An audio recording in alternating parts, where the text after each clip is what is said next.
என் ரத்தத்தின் ரத்தமான உடன்பிறப்பட்டது. உங்கள் அனைவருக்கும் என்னுடைய பணிவான நன்றியையும் வணக்கத்தையும் தெரிவித்துக் கொள்கின்றேன். ஒரு கலைஞன் உணர்ச்சி வயப்பட்டவனாக இருக்கலாம் நடிக்கும் போது, ஆனால் உணர்ச்சியை கட்டுப்படுத்த வேண்டும். அது உணர்வு பூர்வமாக. உணர்ச்சி என்பது நான் சட்டமன்றத்திலே பதில் கூறிய போது சொன்னேன். உணர்ச்சி என்பது ஒரு ஊசியால் கையிலே குத்தினால் அங்கே நமக்கு வழி தெரிய வேண்டும். அது உணர்ச்சி. அது மறந்து போய்விட்டால் அந்த ஊசியால் குத்தும் போது அது தெரியாது. ஆனால் மனத்திலே உணர்வு இருக்கிறது. ஊசியால் குத்தினால் அங்கே வலிக்கும் என்ற உணர்வு நமக்கு இருந்தால் பிறரை நாம் துன்பப்படுத்த மாட்டோம். எம்ஜிஆருடைய ஓப்பனிங்கே பார்த்தீங்கன்னா அந்த பாடல் தான். அதுக்கு வந்து ஆரம்ப காலகட்டத்தில் உயிர் கொடுத்தது யாருன்னா டிஎம் சார். அவங்க எம்ஜிஆர் பாடத்தில் சொல்லியிருக்காரு. புதிய வானம் புதிய பூமி எங்கும் பனிமழை பொழிகிறது. மூணாறுல அருணா சவுண்ட் சர்வீஸ் அப்படின்னு ஒரு ஸ்பீக்கர் கடை, லவுட் ஸ்பீக்கர் கடை, அதுதான் ஃபேமஸ். அருணா புத்தம் புதிய இசைத்தட்டுகளுடன் புத்தம் புதிய பாடல்களை கேட்டு ரசிக்க அருணா சவுண்ட் சர்வீஸ். 1000 நிலவேவா ஓர் 1000 நிலவேவா. இப்போ ஒரு பெரிய நோய் வந்துருக்காங்க, ஸ்ட்ரெஸ், மனம். அதிலிருந்து விடுவதற்கு நான் சொல்ல ஒரே வழி, எல்லா பேசும் சொல்லுவேன், பாட்டு என்ன பாட்டு போட்டீங்கன்னா அப்படின்னு சொல்லுவாங்க. உங்களுக்கு பிடிச்ச பாட்டு. ஆனால் நாய்க்கு வீட்டில் எல்லாம் எனக்கு நேரம் இருந்துச்சுன்னா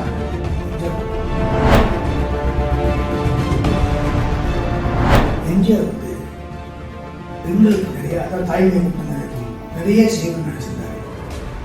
இது அம்மா அவங்க எம்பியாக இருக்கும்போது எம்ஜிஆருடைய அந்த எண்ணங்களை உருவாங்கிதான் பெண்களுக்கான பார்த்தீங்கன்னா மக்களுடைய வழிகளை, அதாவது வந்து விவசாயிகளுடைய கஷ்ட நஷ்டத்தை, ஒரு தொழிலாளருடைய வழிகளை உணர்ந்தவர்கள். அதனால தான் வந்து ஒரு பொற்கால ஆட்சியை வந்து கொடுக்க.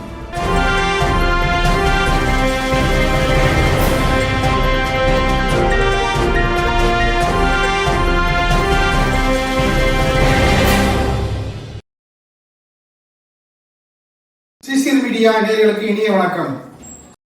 புரட்சித் தலைவர், பொன்மனச் செம்மல், மக்கள் திலகம், வரலாற்று நாயகர் என பல்வேறு அடைமொழியோடு எம்ஜிஆர் அவர்கள் விளங்கி வந்தாலும் திரையுலகில் அவரை சின்னவர் என்று அழைப்பதுண்டு. பாடல் பதிவின் போது எம்.எஸ். விஸ்வநாதன் அவர்கள் வந்து சின்னவர் என்று தான் வந்து எம்ஜிஆர் அவர்களுக்கு டிஎம்எஸ் எப்படி வந்து பின்னணி பாடல் மூலமாக ஒரு பல்வேறு விதமான உறுதுணையாக இருந்தாரோ, அதே போல பார்த்தீங்கன்னா எஸ்பிபி அவர்கள், எஸ்பி பாலசுப்ரமணியம் 1000 நிலவேவா பாடல் மூலமாக எம்ஜிஆர் அவர்களுக்கு உறுதுணையாக ஒரு பின்னணி பாடல் மூலமாக ஒரு நெருக்கமான வட்டாரத்தில் இணைந்தார். அவரை தொடர்ந்து கேஜி யேசுதாஸ் அவர்கள் வெளியே கதை எழுது உள்ளிட்ட பாடல் மூலமாக எம்ஜிஆர் அவர்களுடைய பயணத்தில் டிஎம்எஸ் எப்படி முக்கியமானவரோ அதே போல எஸ்பிபி அவர்களும் கேஜி யேசுதாஸ் அவர்களும். அது குறித்து நம்முடைய விரிவாக கலந்துரையாட இழந்திருக்கிறார் அரசியல் விமர்சகரும் முன்னாள் சட்டப்பேரவை உறுப்பினரும் எம்ஜிஆரின் தீவிர ரசிகரும் மருத்துவருமான ஸ்ரீதரன் அவர்கள். வணக்கம் சார். வணக்கம். அதாவது பார்த்தீங்கன்னா எம்ஜிஆர் பாடல் பிரிக்க முடியாது. எம்ஜிஆருடைய ஓப்பனிங்கே பார்த்தீங்கன்னா அந்த பாடல் தான். அதுக்கு வந்து ஆரம்ப காலகட்டத்தில் உயிர் கொடுத்தது யாருன்னா டிஎம்எஸ் அவர்கள். அவர் எம்ஜிஆர் பாடத்தில் சொல்லியிருக்காரு. அதற்கு பிறகு வந்து எஸ்பிபி அவர்கள் இணைந்தார். அந்த பயணத்தில், வெற்றி பயணத்தில் இணைந்தார். 1000 நிலவேவா, அவ்வளவு நவரச நாடகம். அதுக்கு பிறகு கேஜி யேசுதாஸ் அந்த காலகட்டத்திலே தான் 2 பேரும் வந்து இணைந்தாங்க. குறிப்பாக பார்த்தீங்கன்னா அந்த வெற்றி மீது வெற்றி வந்து என்னை சேரும் அந்த பாடலை வந்து இன்னும் எஸ்பிபி அவர்களை வந்து அடுத்த கட்டத்துக்கு கொண்டு போகிறதுக்கு அவர் ரொம்ப வந்து அவரே ரசித்து சொன்னார். எம்ஜிஆர் ரசித்து பார்த்த ஒரு நிகழ்வுன்னு சொல்லுவாங்க. பாடல் பதியும் போது வெற்றி மீது வெற்றி வந்து என்னை சேரும், அதை வாங்கி தந்த பெருமை எல்லாம் உன்னை சேரும். பெற்றெடுத்து பேர் கொடுத்த அன்னை அல்லவோ நீ, பேசுகின்ற தெய்வம் என்பது உண்மை அல்லவோ. வெற்றி மீது வெற்றி வந்து என்னை சேரும், அதை வாங்கி தந்த பெருமை எல்லாம் உன்னை சேரும். 2 பேருக்கும் இந்த அந்த கெமிஸ்ட்ரி டிஎம்ஸ் சொல்றது பிறகு அதை பற்றி சொல்லலாம். சிசி மீடியா நேயர்களுக்கு இனிய வணக்கம். அதில் குறிப்பாக இந்த இளைஞர்களுக்கு ஒரு அன்பான வேண்டுகோள். உங்களுக்கு ஏதாவது பிரச்சனையா அல்லது கவலையா அல்லது டென்ஷனா, எம்ஜிஆர் பாடல்கள் அல்லது உங்களுக்கு முடிவெடுக்க முடியாத ஒரு குழப்பமான சூழ்நிலையா, அல்லது ஒரு வெறுப்பா, அல்லது எதுலேயுமே ஒரு பிடிப்பில்லாத ஒரு உணர்வா, இந்த மாதிரி கட்டங்கள்ல நாங்க உங்க மாதிரி வயசுல இருக்கும்போது நாங்க தேடி போகிறோம். எங்களுக்காக காதுல வந்து இனிமையா கொட்டின அந்த பாடல், எம்ஜிஆர் பாடல்கள், எம்ஜிஆர் படங்கள், எம்ஜிஆருடைய அந்த விஷுவல் போட்டோஸ், இதெல்லாம் வந்து எங்களுக்கு மிகப்பெரிய மருந்தாக இருக்கிறது. மருந்ததாக மட்டுமல்ல, ஒரு இன்பத்தை, சந்தோஷத்தை, ஒரு மனநிறைவை கொடுத்த பாடல்களாக இருந்தது. அந்த பாடல்களை ஒரு சிலரை இப்ப நாங்க சொல்றோம், கேளுங்க. நாங்க சொன்னது உண்மையான, நீங்க அந்த பாட்டை திருப்பி போட்டு கேளுங்க, வீடியோவும் ஆடியோவும் சேர்த்து கேளுங்க. உங்களுக்கு எம்ஜிஆர் இன்னும் மா மருந்து உங்களுக்கு மட்டுமல்ல, சமுதாயத்திற்கே பெரிய அளவில் உதவி கொண்டிருக்கிறது, நிவாரணம் கொடுத்து கொண்டிருக்கின்ற உண்மையை நீங்கள் உணர்வீர்கள். புதிய வானம் புதிய பூமி எங்கும் பனிமழை பொழிகிறது. நான் வருகையிலே என்னை வரவேற்க வண்ண பூமழை பொழிகிறது. எங்க அப்பா அழகா பாடுவார், அருமையா பாடுவார் பாட்ட. அப்போ எதுக்கு ஏன் பாடுங்க கேட்டா, நாளைக்கு கடவுள் நம்மளுக்கு என்ன அளந்து வச்சுக்க கஷ்டமான சூழ்நிலை. எங்க அப்பா பாடுவார் பாட்ட. குழந்தைகள் கஷ்டத்தை உணரக்கூடாதுன்னு பாடப்படுவது. நம்ம படுற கஷ்டம் வந்து நம்ம கூட இருக்கட்டும் அப்படின்னு பார்த்துட்டு இந்த கண்ணத்தை பார்த்து சிரிச்சு படுவோம். இந்த பச்சை கிளிக்கூறு செவ்வந்தி பூவின் தொட்டிலை கட்டி வைத்தேன், அதில் பட்டு தூகிலுடன் அன்னச்சிறகினை மெல்லனையிட்டு வைத்தேன். நான் ஆராரோ என்று தாலாட்ட, இன்னும் ஆராரோ வந்து பாராட்ட. பக்கத்து வீட்டில் ஒரு அம்மா இருக்கு, செல்லப்பட்ட எங்கள் அக்கா சொல்லுவேன், எப்பா ஆங்கனி இன்னும் பாடப்பா, நான் சத்தமாக பாடுப்பா அந்த பாடு. இப்படி ரசித்தேன், அந்த மாதிரி ரசிப்பேன். பக்கத்து வீட்டையே வந்து எம்ஜிஆருடைய பாடல் எப்படி வந்து தட்டி எழுப்பிருக்கு கவலை. அதுதான் அதுதான் நான் அப்பீல் கவலையில் வந்து கேட்கக்கூடிய பாடல் முதல் பாடல் எம்ஜிஆர். இப்ப அந்த கதைக்கு வந்து நான் உலகத்தில் உலா வருகின்ற அந்த வயது வந்து ஒரு 13-14 வயசுல கிராம்ஸ்லேண்ட் எஸ்டேட்னு சொல்லி அந்த எஸ்டேட் மாட்டுப்பட்டி மூணாறு போகும்போது கிராம்ஸ்லேண்ட் எஸ்டேட்னு சொல்லுவோம். அப்போ அது மூணாறுல இருந்து இந்த கிராம்ஸ்லேண்ட் எஸ்டேட்டு கொஞ்சம் உயரத்தில் இருக்கும். இந்த மூணாறுல அருணா சவுண்ட் சர்வீஸ் அப்படின்னு ஒரு ஸ்பீக்கர் கடை, லவுட் ஸ்பீக்கர் கடை, அதுதான் ஃபேமஸ். அருணா புத்தம்புதிய இசைத்தட்டுகளுடன் புத்தம்புதிய பாடல்களை கேட்டு ரசிக்க அருணா சவுண்ட் சர்வீஸ். ஒரு விஷயம் சொல்றேன், எம்ஜிஆர் சிவாஜி பாடல்களை சொல்லி போடுவாங்க, போட்டுட்டு ஆட்டு பாடுவாங்க. 1000 நிலவேவா ஓர் 1000 நிலவேவா, இதழோரம் சுவை தேட புது பாடல் விழி பாட பாட. 1000 நிலவேவா ஓர் 1000 நிலவேவா, இதழோரம் சுவை தேட புது பாடல் விழி பாட பாட. எம்எஸ் விஸ்வநாதன் மியூசிக்கில் ஒரு புது குரல், அதுதான் எஸ்பி பாலசுப்ரமணியம் 1972 படம் கேட்குறது. 71 வந்ததுன்னு நினைக்கிறேன். நான் 71-72 தெரியல, 70-71 காலகட்டம். ஆமாம். அதுக்கு முன்பு வரைக்கும் பார்த்தீங்கன்னா டிஎம்ஸ் தான் பாடுவார் எம்ஜிஆருக்கு. இது ஒரு புதிய குரலாக முடிப்பதை கேட்டு நிறைய பேர் மெய்மறந்த நிகழ்வு கூட சொல்லுவாங்க. அதை இந்த வரி ரொம்ப அற்புதமாக நீங்க கேட்டிருப்பீங்க. நள்ளிரவு துணை இருக்க நாம் இருவர் தனி இருக்க நாணம் என்ன பாவம் என்ன நடை கலந்து போவதென்ன. இல்லை உறக்கம் ஒரே மனம் என் ஆசை பாராயோ என் உயிரிலே உன்னை எழுத பொன்மேனி தாராயோ. இளம் வயதில் அந்த விடலை பருவத்தில் இந்த பாட்டு வந்து எனக்குள்ள மனசுலாம் பெருசா இந்த உலகத்துல வாழணும் அப்படின்னு ஒரு ஆசை உண்டாக்குன ஒரு பாடல் இந்த பாடல்.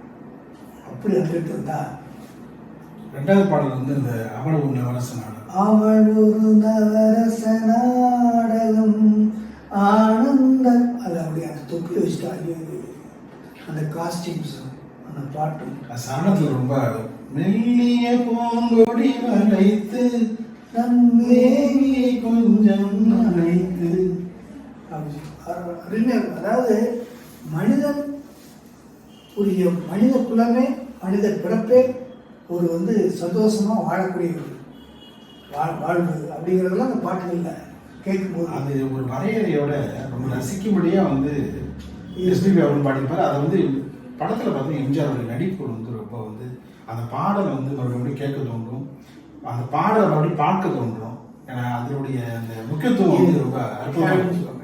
இப்போ இந்த அதை கட் பண்ணிட்டு இப்போ இந்த காலத்துக்கு வாங்க, நமக்கெல்லாம் 60 வயசாகி போச்சு, 60 வருஷம் ஆகி போச்சு. இப்போ ஒரு பெரிய நோய் நம்ம சமூகத்தில் இருக்குதுன்னா ஸ்ட்ரெஸ், மன அழுத்தம். மன அழுத்தம்.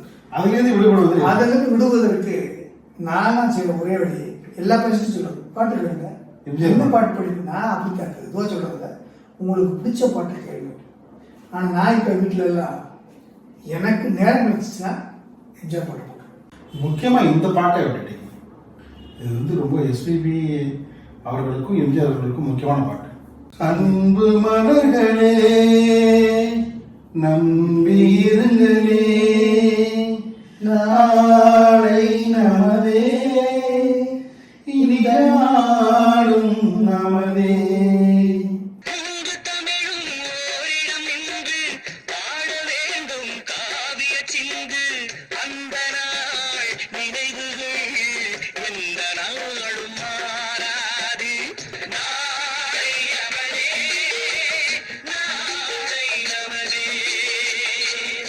எல்லாத்தோட பார்த்தீங்கன்னா ஒரு தொலைநோக்கு பார்வையுடைய ஒரு சக மனிதன் கூட சொல்லலாம். தொலைநோக்கு பார்வையுடைய சமூக சீர்திருத்தவர், ரிஃபார்மிஸ்ட், சோசியல் ரிஃபார்மிஸ்ட்.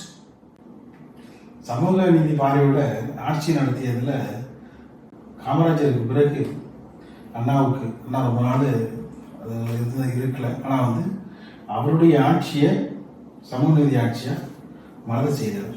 அவருக்கு பிறகுதான் வந்து பார்த்தீங்கன்னா 89, 91 காலகட்டங்களில் அந்த சமூக நீதி வார்த்தையை பார்த்தீங்கன்னா கருணாநிதி அவர்களும் உரைக்க சொல்றாங்க.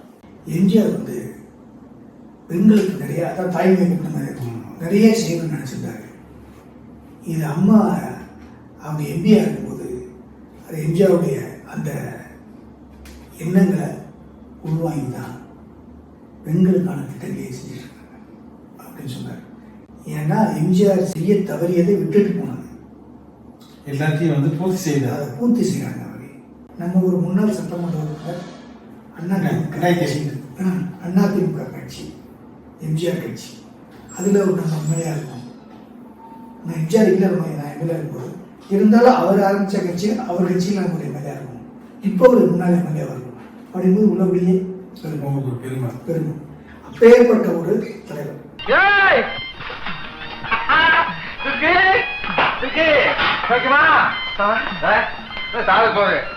பார்த்தா தெரியாதுன்னு கேவல தோசை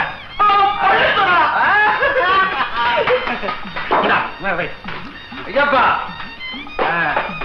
ஓகே